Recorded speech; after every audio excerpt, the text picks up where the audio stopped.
കൂടെ താമസിച്ചോന്ന് പറഞ്ഞു. അങ്ങനെ ഇയാള് കൂട്ടിക്കൊണ്ടുപോയി താമസിക്കേണ്ട സൗകര്യമെല്ലാം ചെയ്തു കൊടുത്തു. അപ്പൊ ഇദ്ദേഹം റൊട്ടി ഉണ്ടാക്കി കൊണ്ടിരിക്കുന്ന സമയത്ത് ഇങ്ങനെ മാവ് കുഴക്കുമ്പോഴും എല്ലാം സുബ്ഹാനല്ലാഹ് അൽഹംദുലില്ലാഹ് ഇങ്ങനെ ദിക്റുകൾ ചൊല്ലുന്നു. ഇപ്പോൾ ഉള്ളവർ പറയും ദിക്റ് പഴഞ്ചനാണെന്നല്ലോ. ദിക്റൊന്നും പഴഞ്ചനല്ല, സ്വലാത്തൊന്നും പഴഞ്ചനല്ല, എല്ലാം ആധുനികം തന്നെയാണ്. അപ്പോഴേ പിന്നെ ഇമാമ് ചോദിച്ചു, അതെന്താ നിങ്ങളിങ്ങനെ ദിക്റ് ചൊല്ലുന്നത് എപ്പോഴും ചോദിച്ചു. അതുകൊണ്ട് നിങ്ങൾക്ക് എന്ത് ഗുണമുള്ളത്? അത് പല രൂപത്തിലും പറയുന്നുണ്ട് കഥ. ഏതായാലും നമുക്ക് അതിന്റെ ചുരുക്കി പറഞ്ഞിട്ട് അതിന്റെ ഇതാണ് നമ്മൾ അതിന്റെ ഗുണപാടാണ് നമ്മൾ ഉൾക്കൊള്ളുന്നത്. അപ്പോൾ മാമ ചോദിച്ച സമയത്ത് ഇദ്ദേഹം പറഞ്ഞു, ഈ കച്ചവടക്കാരൻ പറഞ്ഞു, പിന്നെ എനിക്ക് ജീവിതത്തിൽ എല്ലാ കാര്യങ്ങളും സാധിക്കുന്നുണ്ട് ഞാൻ ഈ ദിക്റ് ചൊല്ലുന്നത് കൊണ്ട്. എന്നെ ഒരു കാര്യത്തിനും അല്ലാഹു തആല ഇതുവരെ നിരാശപ്പെടുത്തിയിട്ടില്ല, നടത്തിയിട്ടില്ല. അപ്പോൾ പിന്നെ എൻ്റെ ഒരു കാര്യം മാത്രമേ എനിക്ക് സാധിക്കാനുള്ളൂ. അപ്പൊ അത് ഇമാമ് ചോദിച്ചു, അതെന്താ കാര്യം? ഞാൻ ഈ അമ്പലി ഇമാമിനെ കണ്ടിട്ടില്ല, കാണണമെന്ന് എനിക്ക് വളരെയധികം ആഗ്രഹമുണ്ട്, പക്ഷെ ഇതുവരെ സാധിച്ചിട്ടില്ല എന്ന് പറഞ്ഞു. അപ്പോഴാണ് ഇമാമ് പറയുന്നത്, ഞാനാണ് അമ്പലി ഇമാം. അപ്പോഴാ ഒരു പിന്നെ ദിക്റിന്റെ അള്ളാഹുവിനെ ഓർക്കുന്നത് കൊണ്ടല്ലേ സുബ്ഹാനല്ലാഹി അൽഹംദുലില്ലാഹ് സുബ്ഹാനല്ലാഹി വൽഹംദുലില്ലാഹി വലാ ഇലാഹ ഇല്ലല്ലാഹു വല്ലാഹു അക്ബർ എന്ന് നമ്മൾ പറയുന്നതിൻ്റെ ആ ഗുണം നമ്മൾ ജീവിതത്തിൽ കാണുക തന്നെ ചെയ്യും, 100%. അപ്പം നമ്മൾ നടക്കുമ്പോഴും ഇരിക്കുമ്പോഴും എല്ലാം ഒരു മുടക്കില്ലാത്തൊരു കാര്യമാണ് സുബ്ഹാനല്ലാഹി അൽഹംദുലില്ലാഹ്. അതുപോലെ കുഞ്ഞു മക്കൾക്കാണെങ്കിൽ നമ്മളതിങ്ങനെ പറഞ്ഞു കൊടുക്കുമ്പോൾ അതിൽ വേഗം പഠിക്കും, അവർ ചെയ്യും. ഇല്ലേ? സാധിക്കുന്ന കാര്യമാണ്, ഒരു മുടക്കില്ല. അൽഹംദുലില്ലാഹ് എന്ത് സുഖമുള്ള വാക്ക്, സുബ്ഹാനല്ലാഹ്. അതുപോലെ ഇങ്ങനെയുള്ള കുറേ സുന്നത്തായ കാര്യങ്ങൾ. അതുപോലെ നമ്മൾ നോറ് നിസ്കരിക്കുക, പിന്നെ ഭക്ഷണം കഴിക്കുക. അതുപോലെ ഭക്ഷണം കഴിച്ച് തന്നെ അല്ലാഹു തആല ഭക്ഷണം നമുക്ക് അൽഹംദുലില്ലാഹി ലദീ അത്അമനി വസഖാനി, അല്ലാഹുവേ ഈ ഭക്ഷണവും പാനീയവും എനിക്ക് തന്നതിന് അല്ലാഹുവിന്റെ സർവസ്തുതിയും. അതുപോലെ രാത്രിയാകുമ്പോഴുള്ള ദിക്റുകൾ, ഇതെല്ലാം നമ്മൾ ഒരു മുടക്കും ഇല്ലാതെ നമുക്ക് കൂലി ഇങ്ങനെ വാരി വെക്കാൻ പറ്റിയ ഒരു സംഗതിയാണ്. അപ്പൊ ഈ അമ്പലി ഇമാമിന്റെ കഥ ഞാൻ പറഞ്ഞത് അതുകൊണ്ടാണ്.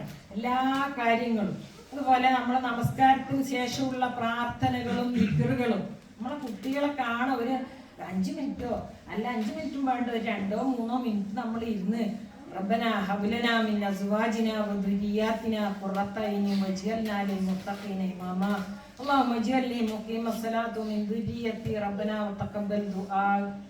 ഇങ്ങനെയുള്ള പ്രാർത്ഥനകൾ നമ്മളൊന്ന് കൈകൊണ്ടിച്ച് ഒന്ന് ചൊല്ലി ബാക്കിൽ കുട്ടികളുണ്ടെങ്കിൽ, ചെറിയ മക്കളായാലും അവരെത്ര വേഗം പഠിക്കുന്നത്. അല്ല ഉമ്മു അവലൊരു മദ്രസ, ഉമ്മയാണ് ആദ്യത്തെ മദ്രസ. അപ്പൊ പിതാക്കന്മാർക്ക് സ്ഥാനം ഇല്ല എന്നല്ല, അൽ ജന്നത്തു തഹ്ത അഖ്ദാമി ഉമ്മഹാത്തിക്കും എന്ന് പറയുന്നുണ്ട്. ഉമ്മയുടെ കാലിന്റെ അടിയിലാണ് സ്വർഗം. പക്ഷെ അൽ വാലിദു ബവ്വാബത്തുൽ ജന്ന, പിതാവാണ് സ്വർഗത്തിന്റെ ഗേറ്റ്. അതും കൂടി അതിന്റെ കൂടെ കൂട്ടി വായിക്കേണ്ടത് ആവശ്യമാണ്.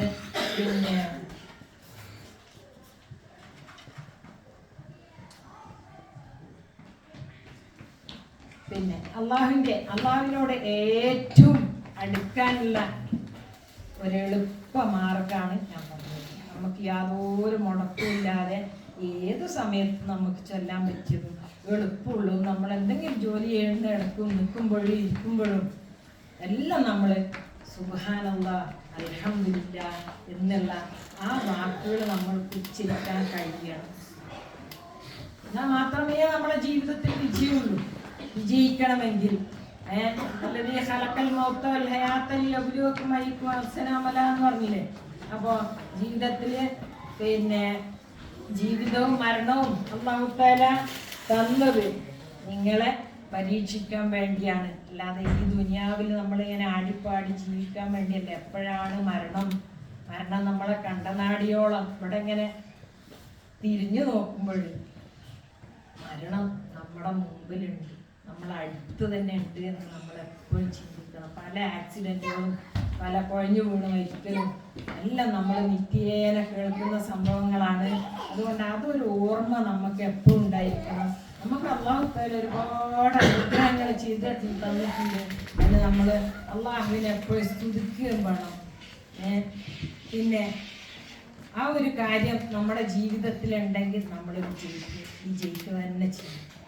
അനുഗ്രഹങ്ങൾ എപ്പോഴും നമ്മൾ ഇനി നബി സല്ലല്ലാഹു അലൈഹി വസല്ലമ പറഞ്ഞ കുറേ കാര്യങ്ങളുണ്ട്. ഒരാളെ കാണുമ്പോൾ നമ്മൾ പുഞ്ചിരിക്കുക എന്നുള്ളത് എന്താണ് സുന്നത്തായ കാര്യം. ഒരാളെ കാണുമ്പോൾ നമ്മൾ സലാം പറയുക. സലാം പറയുന്നവരാണ് ഏറ്റവും കൂടുതൽ പുണ്യം. സലാം പറയൽ സുന്നത്തും സലാം മടക്കൽ. അസ്സലാമു അലൈക്കും എന്നൊരാൾ പറഞ്ഞു കഴിഞ്ഞാൽ വലൈക്കും അസ്സലാം വറഹ്മത്തുള്ളാഹി വബറകാതുഹു എന്ന് തിരിച്ചു കൊടുക്കണം. അങ്ങനെ ഒരു കഴിവുണ്ടായിരിക്കണം. പിന്നെ നബി സല്ലല്ലാഹു അലൈഹി വസല്ലം പറഞ്ഞു ജീവിതത്തിൽ ഒരുപാട് പരീക്ഷണങ്ങൾ നമുക്കുണ്ടാവും. ജീവിതത്തിൽ എന്തായാലും നല്ല പരീക്ഷണങ്ങൾ നേരിടും. അല്ലാതെ വെറുതെ ഒന്നും അല്ലാഹു തആല അർള സമാവാതി വൽ അർള് അതിൻ്റെ സ്വർഗത്തിൻ്റെ വിശാലത എന്ന് പറയുന്നത് ആകാശഭൂമികളോളം വിശാലമായ സ്വർഗം എന്നാണ് പറയുന്നത്. അത് കിട്ടണമെങ്കിൽ ഈ ലോകത്ത് നല്ല ബുദ്ധിമുട്ടുകൾ, നല്ല പരീക്ഷണങ്ങൾ നമ്മൾ നേരിടേണ്ടി വരും. നമ്മൾക്കൊന്നും, ഞാൻ പറയുന്നത് നമ്മൾക്കൊന്നും പിന്നെ ഒരു പരീക്ഷണവും ഇല്ല എന്നാണ് പറയുന്നത്. ഇവിടെ ഇത്ര സ്വതന്ത്രമായിട്ട് ഇസ്ലാമിലേക്ക് വരാനും നിങ്ങൾ അനുഗ്രഹീതമായൊരു നാട്ടിലാണ് എത്തിപ്പെട്ടതെന്നാണ് ഞാൻ പറയുന്നത്. ആണ് എന്ന് എനിക്ക് പൂർണ്ണ വിശ്വാസം. കാരണം നമ്മുടെ നാട്ടിൽ ഒരാൾ ഇസ്ലാമിലേക്ക് കടന്നു വരികയാണെങ്കിൽ എന്തായിരിക്കും അവസ്ഥ?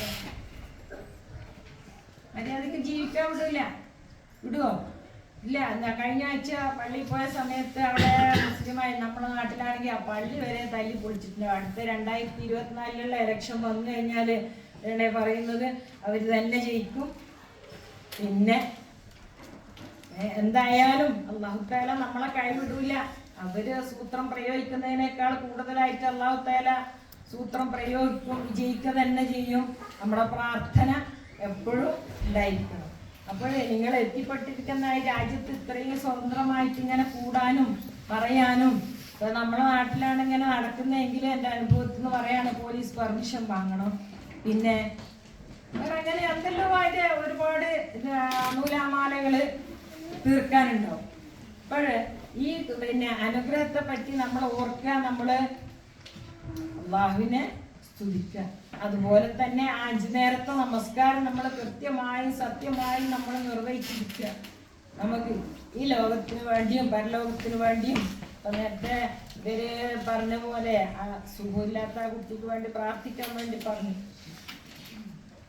ആ പ്രാർത്ഥനയിൽ നമ്മളെല്ലാവരെയും ഉൾപ്പെടുത്തുക. രോഗം തന്ന അല്ലാഹു തആല എപ്പോഴാണ് പരീക്ഷിക്കുക എന്നറിയില്ല അല്ലേ? ഇപ്പൊ ഒരു കൊറോണയുടെ കാലം വന്ന് നമ്മൾ എത്ര ആൾക്കാർ എത്ര പരീക്ഷണം നമ്മൾ നേരിട്ടു എന്ന് നമ്മളൊന്ന് ആലോചിച്ച് നോക്കുക.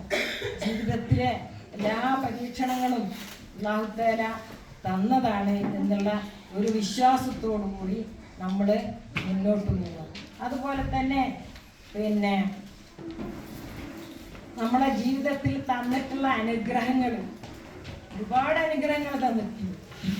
അതിന് നല്ലപോലെ അള്ളാഹിനെ സ്തുതിക്കുക എപ്പോഴും. സുബ്ഹാനല്ലാഹി വൽഹംദുലില്ലാഹി വലാ ഇലാഹ ഇല്ലല്ലാഹു വല്ലാഹു അക്ബർ എന്നുള്ള ആ ഒരു വാക്കുകൾ നമ്മൾ വിടാതെ സൂക്ഷിക്കുക. പിന്നെ നമ്മുടെ സ്ത്രീകളായ നമുക്ക്, ആണുങ്ങൾക്കല്ല സ്ത്രീകളോടെ പറയുന്നത്, എപ്പോഴും നമുക്ക് പരീക്ഷണങ്ങൾ തന്നെയാണ്. എല്ലാം മക്കളെ പോറ്റലും കുടുംബം നോക്കലും എല്ലാം നമ്മുടെ തലയിലാണ്. അതിന് ശരീരത്തിൻ്റെ കൂലിയുണ്ട് എന്ന് ഞാൻ പറയുന്നുണ്ട്. സ്ത്രീകളെന്ന് പറഞ്ഞാല് ഒരു മെഴുകുതിരി പോലെ അല്ലേ? ആണുങ്ങൾക്കുണ്ട് വിഷമങ്ങൾ. ആണുങ്ങളെല്ലാം, ഞാൻ സ്ത്രീ ആയതുകൊണ്ട് സ്ത്രീകളുടെ പക്ഷത്ത് മാത്രമല്ല പറയുന്നത്. അപ്പോൾ നമ്മളൊരു മെഴുകുതിരി പോലെ എന്ന് പറഞ്ഞാൽ എല്ലാവർക്കും ഇങ്ങനെ പ്രകാശം കാണിച്ചു കൊടുത്ത് അവസാനം ഇങ്ങനെ ഉരുകിത്തീരുന്നൊരു അവസ്ഥ അല്ലേ? ഇതിനൊരു പാട് കൂലി അല്ലാഹു തആല തന്നിട്ടുണ്ട് അല്ലേ? ഓർക്കുന്നുണ്ട്? അതൊരു സാലിഹ അമലായി മാറ്റാൻ വേണ്ടി നമ്മൾ കഴിയുന്നത്ര ശ്രദ്ധ, അതായത് നമ്മളെ ക്ഷമിക്കുക. ഇന്നല്ലാഹ മഅസ്സാബിരീൻ യാ അയ്യുഹല്ലദീന ആമനു ഇസ്ബിറൂ വസാബിറൂ വറാബിത്തു വത്തഖുല്ലാഹ ലഅല്ലക്കും തുഫ്ലിഹൂൻ. സത്യവിശ്വാസികളെ, നിങ്ങൾ ക്ഷമിക്കുക, ക്ഷമ കൊണ്ട് മുന്നേറുക. നിങ്ങൾ വിജയികളായേക്കാം.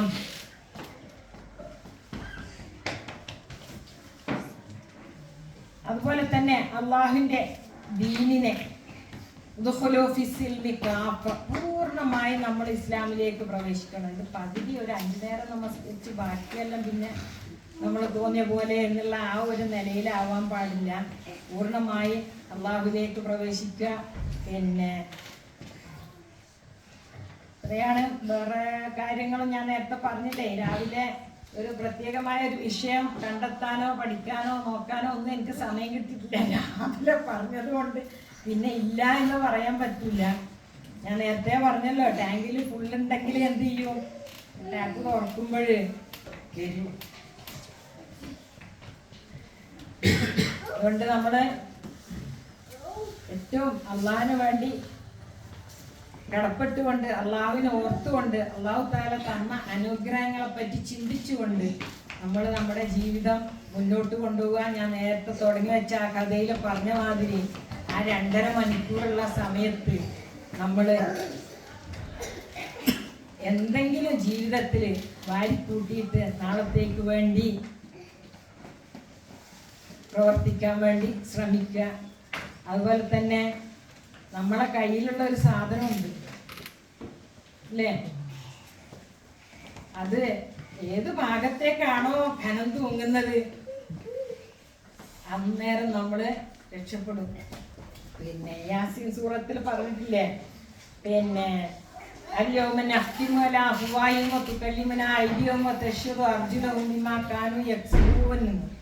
അതായത് പിന്നെ നിങ്ങളെ വായ്ക്ക് സീല് വെക്കും, കൈകാലുകൾ സംസാരിക്കും. അന്നത്തെ കാലത്താണെങ്കിൽ നബി സല്ലല്ലാഹു അലൈഹി വസല്ലമയുടെ ആ കാലത്താണെങ്കിൽ നമുക്ക് അതിലൊരുപാട് അവർക്ക് ചോദിക്കാനുണ്ടായിരുന്നു. ഇന്നത്തെ കാലത്ത് അതിനെപ്പറ്റി ഒരുപാട് പറയേണ്ട ആവശ്യമില്ല. അന്നേരം പിന്നെ മനുഷ്യർ ചോദിക്കും,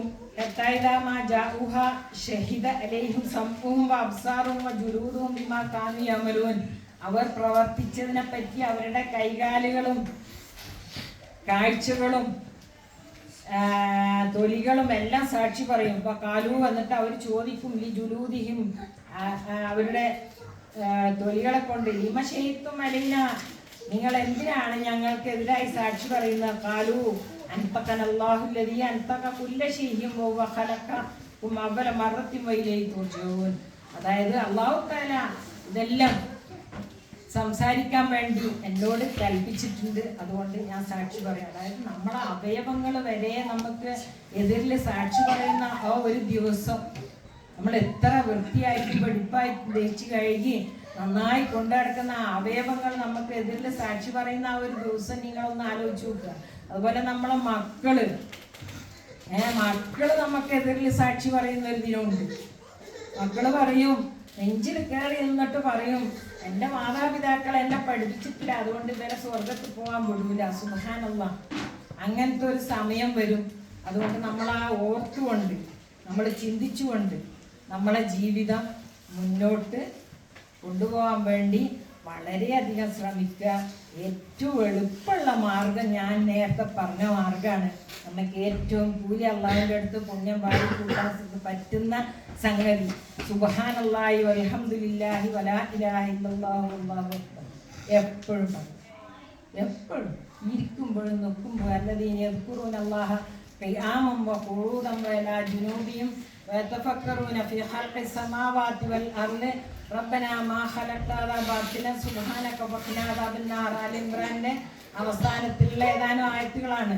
അള്ളാഹുവിനെ ഇരുന്നു കൊണ്ടും കിടന്നുകൊണ്ടും നിന്നുകൊണ്ടും ഓർക്കുന്നവർ അവർ ചോദിക്കും, ആകാശഭൂമികളുടെ ആ സൃഷ്ടിപ്പ് കണ്ടിട്ട്, പടച്ച തമ്പുരാനെ ഇനി വെറുതെ ഒന്നല്ല, ഇത് ഒരു ലക്ഷ്യവും ഇല്ലാതെ ഒന്നും അല്ല സൃഷ്ടിച്ചത് എന്ന് അവർ ചോദിക്കുന്ന ഒരു സന്ദർഭം.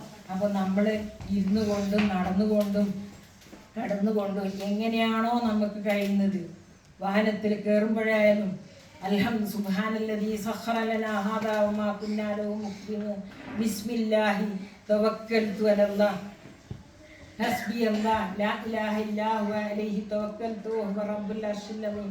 ഇങ്ങനെയുള്ള ഒരുപാട് വാക്കുകൾ, ചെറുതും വലുതുമായ പ്രാർത്ഥനകൾ നമ്മൾ പഠിക്കുക. അത് നമ്മൾ ഉരുവിട്ടുകൊണ്ടിരിക്കുക. അതിൻ്റെ അർത്ഥം എന്താന്ന് പിന്നെ ഇത് കേട്ട് പോയിട്ട് ഇനി എല്ലാവരും ഇങ്ങനെ ക്ലാസ് കേട്ടു ഇനി നമ്മളങ്ങനെ ഒച്ചത്തിൽ അങ്ങനെ ചൊല്ലണമെന്നില്ല.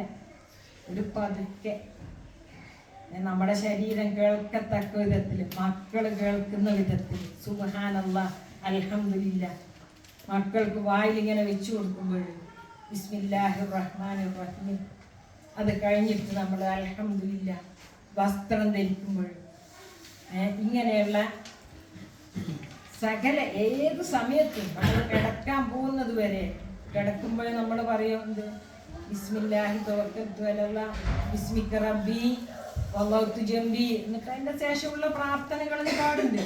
എണീക്കുമ്പോഴേ നമ്മൾ പറയുന്നത് അൽഹംദുലില്ലാഹില്ലദീ അഹ്യാനാ ബഅദ മാ മാതനാ വഇലൈക നുശൂർ. അപ്പോൾ എനിക്ക് ചുരുക്കി പറയാനുള്ളത് ആ കഥ പറഞ്ഞ ആ 2.5 മണിക്കൂർ സമയമാണ്. ഏകദേശം ഒരു 60-70 വയസ്സിൻ്റെ അടുക്കാണ് നമുക്ക് അല്ലാഹു തആല ആയുസ് തന്നത്. ആ സമയത്ത് നമ്മൾ എന്തെങ്കിലും വാരി കൂട്ടാൻ നോക്കുക. അല്ലാതെ പണ്ടൊരാൾ പറഞ്ഞതുപോലെ ഒരാള് അള്ളയില്ല അങ്ങനെ ഒരു നിസ്കാരം ഇതൊന്നും വേണ്ട എന്ന് ശക്തമായിട്ട് നിഷേധിക്കുന്ന ഒരാളാണ്. പക്ഷെ 5 നേരം പള്ളിയിൽ നിസ്കരിക്കാൻ വേണ്ടി ഇയാളെ കാണും. അന്നേരം അയാളോട് ചോദിച്ചു, അല്ല നിങ്ങളല്ലേ ഇങ്ങനെ പറയുന്നത്, പിന്നെന്താ നിസ്കരിക്കാൻ കാണുന്നത്? അയാളെന്താ പറഞ്ഞു, അഥവാ ഉണ്ടെങ്കിലോ അങ്ങനെയുള്ള ഒരു വിശ്വാസം നമുക്കാവാൻ പാടില്ല. പൂർണ്ണമായ വിശ്വാസം, പൂർണ്ണമായി ഇസ്ലാമിൽ പ്രവേശിക്കുക. എല്ലാ കാര്യങ്ങളും ഇസ്ലാം എന്താണ്, സുന്നത്ത് എന്താണ് എന്ന് നമ്മൾ ചിന്തിക്കുക. അതിനൊരു നിയ്യത്ത് വെക്കുക. ജസ്റ്റ് ഒന്ന് നമ്മൾ അടിച്ചു വാരി വൃത്തിയാക്കുകയാണെങ്കിൽ നമുക്ക് പറയാം അത്വഹൂറു ശുദ്റുൽ ഈമാൻ, ഈമാനിൻ്റെ ഭാഗമാണ് വൃത്തി എന്നുള്ളത്. അതുപോലെ എല്ലാ കാര്യത്തിലും, ഭക്ഷണത്തിൻ്റെ കാര്യത്തിലാണെങ്കിലും ശരി, ഭക്ഷണത്തിൻ്റെ കാര്യത്തിൽ നമ്മൾ ഒരുപാട് ഭക്ഷണം ഉണ്ടാക്കി കുറച്ചെല്ലാം തിന്ന് ബാക്കിയെല്ലാം കളഞ്ഞ് സുബ്ഹാനല്ലാഹ് എല്ലാം അള്ളാൻ്റെ അനുഗ്രഹമാണെന്ന് നമ്മൾ ഓർത്ത് നമ്മളെ മക്കളെയും ആ പാതയിലേക്ക് കൊണ്ടുവരിക. നമ്മളെ മക്കള് നമ്മളെ നോക്കിയാണ് വളരുന്നത് എന്നുള്ളൊരു ചിന്ത നമുക്കുണ്ടാവുക. ഇത്രയാണ് ഞാൻ പറയാൻ. 1 മണിക്കൂർ എന്നെല്ലാം പറഞ്ഞിട്ടുണ്ടായിരുന്നു.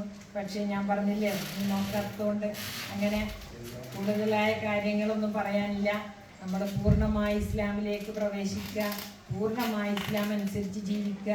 നമ്മൾ മുസ്ലിമായി എന്നതിന് തന്നെ നമ്മൾ അൽഹംദുലില്ലാഹ് സുബ്ഹാനല്ലാഹ് എന്ന് പറയും അല്ലേ. അല്ലാഹു തആല ഒരു ഹിദായത്ത് തന്നതുകൊണ്ട് അള്ളാഹുവിൻ്റെ പരീക്ഷണങ്ങൾ നമ്മൾ നേരിടുക. ഒരുപാട് പരീക്ഷണങ്ങൾ ഉണ്ടാവും. നമുക്കൊന്നും പരീക്ഷണങ്ങളും ഇല്ല. അല്ലാഹു തആല ഒരുപാട് അനുഗ്രഹങ്ങൾ മാത്രമേ നൽകിയിട്ടില്ല. ഇല്ലാത്തത് എന്താണെന്ന് നമ്മൾ ചിന്തിക്കുക. അന്ന് പിന്നെ ഇവരുടെ ഒരു ക്ലാസ്സിൽ ഞാൻ കേട്ടത് മാതിരി നമ്മൾ കാറിൽ പോകുമ്പോൾ പിന്നെ അപ്പുറത്തിങ്ങനെ ഒരു ബ്ലോക്കിൽ ഇങ്ങനെ സിഗ്നലിൽ നിർത്തിയതാണ്. അപ്പോൾ ഇപ്പുറത്തുള്ളവരെന്ത് ചെയ്യുന്നുണ്ട്, നല്ല നമ്മളെക്കാളും വില കൂടിയ കാറിൽ പോകുന്നുണ്ട്. അപ്പോൾ അതെനിക്കില്ലല്ലോ, അതേപോലത്തെ എനിക്ക് ഈ കാറല്ലേ ഉള്ളൂ. അപ്പോഴാണ് ഇപ്പുറത്തെ ഇടത്തെ ഭാഗത്തേക്ക് ഒന്ന് നോക്കിയത്. അപ്പോഴാണ് കാണുന്നത് ഒരു പെണ്ണുങ്ങൾ എന്ത് ചെയ്യുന്നുണ്ട്, ഒരു സഞ്ചിയും കെട്ടുമെല്ലായിട്ട് തലയിൽ വെച്ച് കയറ്റിയിട്ട് പോകുന്നു. സുബ്ഹാനല്ലാഹ്, അത് കണ്ടില്ലേ? അങ്ങനെയാണ്. ഒന്ന് വലത്തോട്ട് നോക്കിയിട്ട് നമ്മളെ അനുഗ്രഹങ്ങൾ ഇത്രയേ ഉള്ളൂ എന്ന് അറിയുന്നതിന് പകരം ഒന്ന് ഇടത്തോട്ട് നോക്കിയിട്ട് നമുക്കില്ലാത്ത, നമ്മൾക്കുള്ളതെല്ലാം ഇല്ലാത്തവർ എത്രയുണ്ട്, എത്ര ആൾക്കാരുണ്ട് പട്ടിണി കിടക്കുന്നവർ. അതിൻ്റെ അർത്ഥം നമ്മൾ പട്ടിണി കിടക്കണം പിന്നെ എന്നല്ല. അല്ലാഹു തആല തന്ന അനുഗ്രഹങ്ങളെ പറ്റി നമുക്ക് അനുഗ്രഹങ്ങൾ നമ്മൾ നല്ലപോലെ കാണിക്കുക തന്നെ വേണം. ആ അനുഗ്രഹത്തെ പറ്റി എന്ന് അല്ലാഹു തആല നമ്മളെ അനുഗ്രഹത്തെ പറ്റി ചോദിക്കും എന്നുള്ള ആ ഒരു വിചാരത്തോടു കൂടി നമ്മുടെ ജീവിതം മുന്നോട്ട് പോകാൻ നമ്മൾ പരമാവധി ശ്രമിക്കണം. സാധിക്കും, ഉറപ്പാണ്. എന്തേ വേണ്ടു? സുബ്ഹാനല്ലാഹ് അൽഹംദുലില്ലാഹ്. അത് കളയാതെ നമ്മൾ ശ്രമിക്കണം അല്ലേ? പണ്ടത്തെ മാതിരി അങ്ങനെ ഇവിടെ പ്രത്യേകിച്ച് അങ്ങനെ ഇങ്ങനെ കൂടുന്നതല്ലാതെ അങ്ങനെ ഒരു പരദൂഷണം പറയാനോ ഏഷണി പറയാനുള്ള നേരമൊന്നും നമുക്കില്ല. മറ്റൊരാളെ കളിയാക്കേണ്ട സമയമൊന്നും നമുക്കില്ല. ഇപ്പോഴും നമ്മൾ കളയാതെ മറ്റുള്ളവർക്ക് വേണ്ടി എന്തെങ്കിലും ചെയ്യാൻ ശ്രമിക്കുക, മറ്റുള്ളവരെ സഹായിക്കുക. അതുപോലെ അള്ളാഹുവിനെ ഓർക്കുക, നബി സല്ലല്ലാഹു അലൈഹി വസല്ലമയുടെ ആ സുന്നത്തുകൾ നമ്മൾ പരമാവധി ജീവിതത്തിൽ പകർത്താൻ നോക്കും. ഓട്ടോമാറ്റിക്കായിട്ട് നമ്മൾ സുന്നത്ത് മാത്രമേ ചെയ്യുന്നുള്ളൂ. ഞാൻ ഉദാഹരണം പറഞ്ഞില്ലേ, ചെരുപ്പിടുമ്പോൾ ഓട്ടോമാറ്റിക്കായിട്ട് നമ്മളെ വലത് കാലേ വരും, കുപ്പായോടുമ്പോൾ അല്ലേ, ഇതെല്ലാം ഓട്ടോമാറ്റിക്കായിട്ട് തന്നെ വരുന്നുണ്ട്. അപ്പോൾ ഇത്രയാണ് പറയാനുള്ളത്. അള്ളാഹുവിൻ്റെ പേരിൽ അള്ളാഹുവിനെ ദിക്ർ ചൊല്ലുക, അള്ളാഹുവിനെ ഓർക്കുക, നബി സല്ലല്ലാഹു അലൈഹി വസല്ലമയുടെ പേരിൽ എപ്പോഴും സലാത്ത് ചൊല്ലുക, ഇബ്രാഹിമി സലാത്ത്. ഇങ്ങനെ ആയാൽ തന്നെ നമ്മൾ രക്ഷപ്പെടും. മറ്റുള്ളവരെ പറ്റി നല്ലത് വിചാരിക്കുക, ഒരാളെ കാണുമ്പോൾ ചിരിക്കുക എന്നുള്ളത് വരെ ഇതിൽ തന്നെ നബി സല്ലല്ലാഹു അലൈഹി വസല്ലമ പറഞ്ഞ ചെറിയ ചെറിയ കാര്യങ്ങളുണ്ട്. എന്നോട് എനിക്കൊരു ഉപദേശം തരുമോ എന്ന് ചോദിച്ച് സാഹിബ് വന്ന സമയത്ത് ഇല്ലാത്ത നീ ദേഷ്യപ്പെടില്ല. പിന്നെന്താ, മറ്റുള്ളവരെ പറ്റി നല്ല ചിന്തിക്കുക എന്നുള്ള സുന്നത്താണ്. മറ്റുള്ളവർക്ക് ഉപകാരം ചെയ്തു കൊടുക്കുക എന്നുള്ളത് സുന്നത്താണ്. ഇങ്ങനെയുള്ള കാര്യങ്ങൾ നമ്മുടെ ജീവിതത്തിൽ വളരെയധികം ഉപയോഗപ്പെടുത്തുക. ഇത്രയാണ് പറയുന്നത്. ഒന്നും പറഞ്ഞിട്ടില്ല. വല്ലതും നിങ്ങൾക്ക് ഉൾക്കൊണ്ടിട്ടുണ്ടെങ്കിൽ അത് ജീവിതത്തിൽ പ്രാവർത്തികമാണ്. അല്ലാതെ നമ്മൾ ഇതിലേക്ക് ഇട്ടത് ഇങ്ങനെ വിടുകയല്ല. നമ്മൾ ഓർക്കുക, അല്ലാഹു തആല നമ്മയും നമ്മുടെ കുടുംബത്തെയും അനുഗ്രഹിക്കട്ടെ. അതുപോലെ നേരത്തെ പറഞ്ഞതുപോലെ ഒരു കുട്ടിക്ക് എന്തോ സുഖമില്ല എന്ന് പറഞ്ഞു, അല്ലാഹു തആല എത്രയും പെട്ടെന്ന് ശിഫയാക്കി കൊടുക്കട്ടെ. അതുപോലെ മാരകമായ അസുഖങ്ങളിൽ നിന്നെല്ലാം നമ്മെയും നമ്മുടെ കുടുംബത്തെയും നമ്മുടെ മക്കളെയും നമ്മുടെ മാതാപിതാക്കളെയും അല്ലാഹു തആല കാത്തുരക്ഷിക്കട്ടെ. നമ്മളിൽ നിന്ന് മരണപ്പെട്ടുപോയ നമ്മുടെ മാതാപിതാക്കൾക്കും ബന്ധുമിത്രാദികൾക്കും എല്ലാം അല്ലാഹു തആല മഗ്ഫിറത്തും മർഹമത്തും നൽകി അനുഗ്രഹിക്കട്ടെ. ربنا تقبل منا إنك أنت السميع العليم وتب علينا إنك أنت التواب الرحيم. ربنا هب لنا من أزواجنا وذرياتنا قرة أعين واجعلنا للمتقين إماما. ربنا آتنا في الدنيا حسنة وفي الآخرة حسنة وقنا عذاب النار. ربنا هب لنا من أزواجنا وذرياتنا قرة أعين واجعلنا للمتقين إماما. اللهم إنا نسألك العفو والعافية. اللهم إنا نسألك العفو والعافية. اللهم إنا نسألك العفو والعافية. اللهم إنا نعوذ بك من زوال نعمتك وتحول عافيتنا. آمين آمين آمين برحمتك يا أرحم الراحمين. السلام عليكم ورحمة الله وبركاته. اللهم صل على محمد وعلى آل محمد كما صليت على إبراهيم وعلى آل إبراهيم في العالمين إنك حميد مجيد. وآخر دعوانا أن الحمد لله رب العالمين.